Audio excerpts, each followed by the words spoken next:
नमस्कार दोस्तों, आपका स्वागत है आपके अपने चैनल एग्रीकल्चर आईक्यू में। तो दोस्तों डीएचओ की क्लास आगे बढ़ाते हुए आज का लेक्चर है उत्तर प्रदेश का इतिहास। बेसिकली हम यहाँ पर उत्तर प्रदेश में जानेंगे कि कौन सा राजा पहले आया और कैसे इसकी स्थापना हुई। पूरा नाम से लेकर उसका पूरा पोस्ट आप कह सकते हैं इंडिपेंडेंस तक हम देखेंगे कि उत्तर प्रदेश का पूरा इतिहास क्या है। तो चलिए आगे बढ़ते हैं। मेरी हर वीडियो का पीडीएफ आप यहाँ जाके ले सकते हैं। Agriculture IQ official Telegram channel है, ओवर 900 प्लस मेंबर है। क्या करना है आपको, टेलीग्राम आपको डाउनलोड करना है प्ले स्टोर से और यहाँ पे सर्च मारना है एग्रीकल्चर आईक्यू ऑफिशियल, आपको चैनल मिल जाएगा। तो सबसे पहले जो उत्तर प्रदेश का इतिहास है वो लगभग 1 लाख साल पहले का है। आप देख सकते हैं यहाँ पर उत्तर प्रदेश का इतिहास भारत के व्यापक इतिहास से बहुत जुड़ा हुआ है या 1 लाख साल वर्ष पूर्व का है। तो सबसे पहले जो उत्तर प्रदेश में जो आए वो उनका जो अधिकार था वो कौन थे? आर्यंस। आर्यंस यहाँ पे सबसे पहले आए, ये आपको याद करना है। आर्यंस या फिर दसास। तो पूछा जा सकता है कि उत्तर प्रदेश में पहले आने वाले कौन थे, तो जरूरी नहीं है कि आर्याज ही यहाँ पे ऑप्शन में हो। आर्यास के अलावा अगर दसास भी है ऑप्शन में तो वो आपका यहाँ पर राइट आंसर हो जाएगा। जो मेन ऑक्यूपेशन था, व्यवसाय था उस समय उनका, वो था कृषि। जैसे मैंने आपको पहले लेक्चर में बताया था, जो पहला जो मेजर सोर्स है उत्तर प्रदेश का वो क्या है? कृषि। देन उसके बाद है हैंडलूम। आगे चलते हैं। तो आगे अभी मैंने आपको बताया जो आर्यंस है उन्होंने लेड करी, फाउंडेशन करी, सिविलाइजेशन की। आर्यों ने इस क्षेत्र में अपनी सभ्यता की नींव रखी। आर्यंस के दौरान ही आपका जो महाभारत है, रामायण है, ब्रह्मांड है और पुराण ये लिखी गई। तो ये भी क्वेश्चन बनने के चांसेस हैं कि महाभारत किसके युग में लिखी गई। तो अगर पर्टिकुलरली बोला जाए तो आर्यंस के युग में। ये आपको याद रखना है, महाभारत, रामायण, ब्रह्मांड और पुराण। देन उसके बाद देखते हैं जो सबसे पहले जो भगवान बुद्ध है उनका जो आगमन हुआ था, जो उन्होंने पहला अपना क्या कह सकते हैं उसको उपदेश था, वो कहाँ दिया था? धार्मिक स्तूप। ये सारनाथ में, ये इंपॉर्टेंट बन जाता है, वेरी वेरी इंपॉर्टेंट। जो धार्मिक स्तूप है सारनाथ में उत्तर प्रदेश में, सबसे पहला अपना उपदेश दिया था। और किसके अंडर? ये था आपका मगध रूल के अंडर, मगध के राजा के अंडर ये उपदेश दिया गया था। साथ ही साथ जो अपने शिष्य हैं उन्हें जो उच्चारण देते थे महात्मा बुद्ध, वो कहाँ देते थे? चौखंडी स्तूप। तो ये दोनों अलग अलग चीज है। पहला जो उपदेश दिया था वो था आपका धार्मिक, और अपने शिष्यों को जो उपदेश देते थे वो कहाँ जाके देते थे? चौखंडी स्तूप। ये यहाँ पर आपको चीजें याद रखनी है। यही चीजें हिंदी में लिखी गई है हमारे हिंदी स्टूडेंट्स के लिए, ताकि उन्हें कोई परेशानी ना हो। यही चीज हिंदी में लिखी है। अब देखते हैं जो अभी मैंने आपको बोला कि रामायण और महाभारत लिखी गई है आर्यंस के टाइम में। तो ये जो लिखी गई है उन्होंने जो सबसे पहले जो कैपिटल थी उनकी वो था कौसाला किंगडम में, और कैपिटल रखी गई अयोध्या। आपको पता होगा राम जन्मभूमि अयोध्या में लिखी गई थी।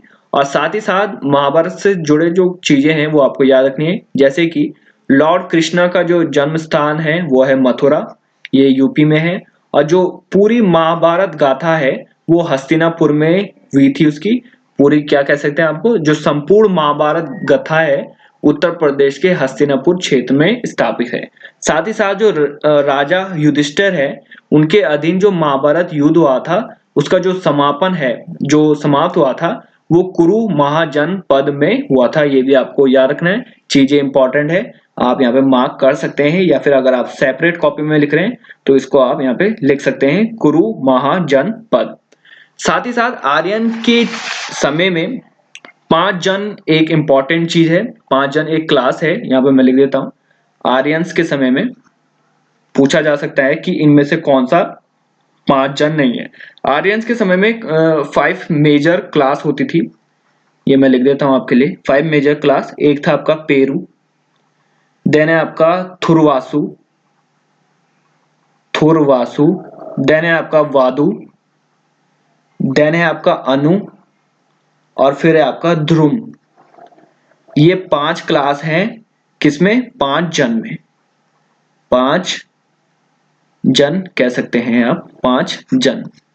तो पूछा जा सकता है क्वेश्चन में कि इनमें से कौन सी क्लास 5 जन में नहीं है। क्या बोला है मैंने आपको? पेरू, थुरवासु, वादु, अनु और ध्रुम।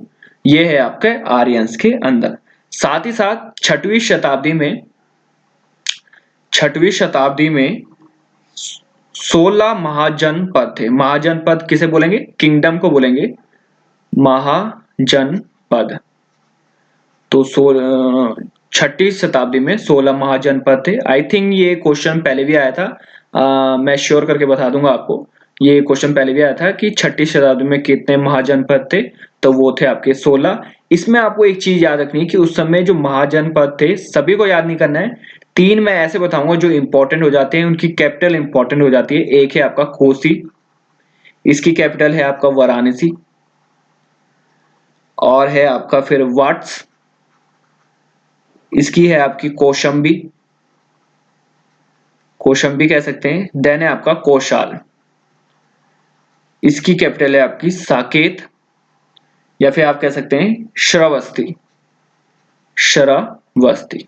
तो क्या बोला मैंने आपको, छठवीं शताब्दी में 16 महाजनपद थे। 3 इंपॉर्टेंट है इसमें क्या है, काशी जिसकी राजधानी थी वाराणसी, फिर है वत्स, कौशंबी इसकी राजधानी थी, कौशाल जिसकी राजधानी है साकेत या श्रावस्ती। अब देख लेते हैं, आगे बढ़ते हैं। तो आगे मैंने अभी आपको बता दिया, ये सारी चीजें कवर हो चुकी है, यही हिंदी में लिखी है। देन है आपका जो इस समय कौन कौन से जो लीडर्स थे इन्होंने सबसे पहले रूल किया, तो जो सबसे पहले थे वो थे आपके मगध। मगध इनका टाइम पीरियड है आपका 343 से 321 बीसी, ये आप याद रखेंगे। तो मगध में सबसे जो पावरफुल किंगडम है, पावरफुल किंग आप कह सकते हैं महापद्मानंद था।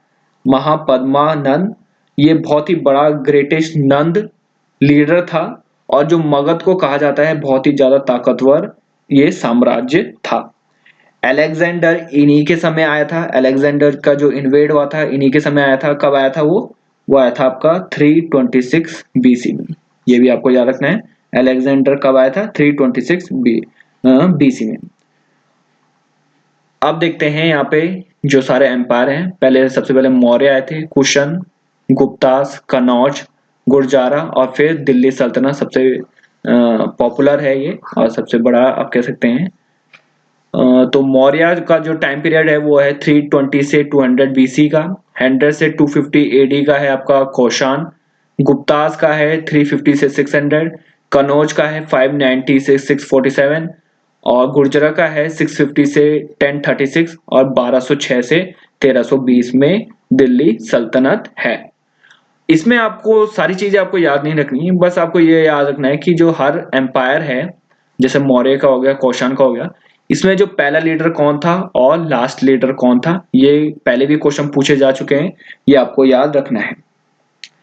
जो पहला है मौर्यन का, अगर मैं बोलूंगा तो मौर्यन में आपको एक चीज याद रखनी है कि जो लॉयन कैपिटल है, लॉयन कैपिटल सरनाथ की, अशोक की, लॉयन कैपिटल सरनाथ अशोक की, यहीं से आपका इंडिया नेशनल एम्बलम लिया गया है। कौन सा? लॉयन कैपिटल सरनाथ अशोक से ही इंडिया का नेशनल एम्बलम लिया गया है, और ये किस दौरान है? मौर्यन के दौरान। ये चीजें आपको याद रखनी है। मौर्यन में आपका जो पहला थे वो था चंद्रगुप्त, चंद्रगुप्त मौर्य, चंद्रगुप्त मौर्य, और लास्ट रूलर अगर मैं बोलूं तो वो था बृहद्रथ,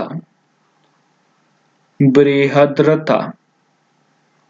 तो पहला है चंद्रगुप्त मौर्य और लास्ट है बृहद्रथ, ये आपको याद रखना है। और ये जो है बृहद्रथ, ये मारा गया किसके द्वारा? पुष्यमित्र शुंग, पुष्यमित्र शुंग, और इन्हीं के द्वारा, पुष्यमित्र शुंग के ही द्वारा एक नई डायनेस्टी सामने आई, वो थी शुंग डायनेस्टी। ये ज्यादा इंपॉर्टेंट नहीं है, बस आपको याद रखना है कि किसके द्वारा ये शुरू की गई, पुष्यमित्र शुंग। ये चीजें आपको याद रखनी है।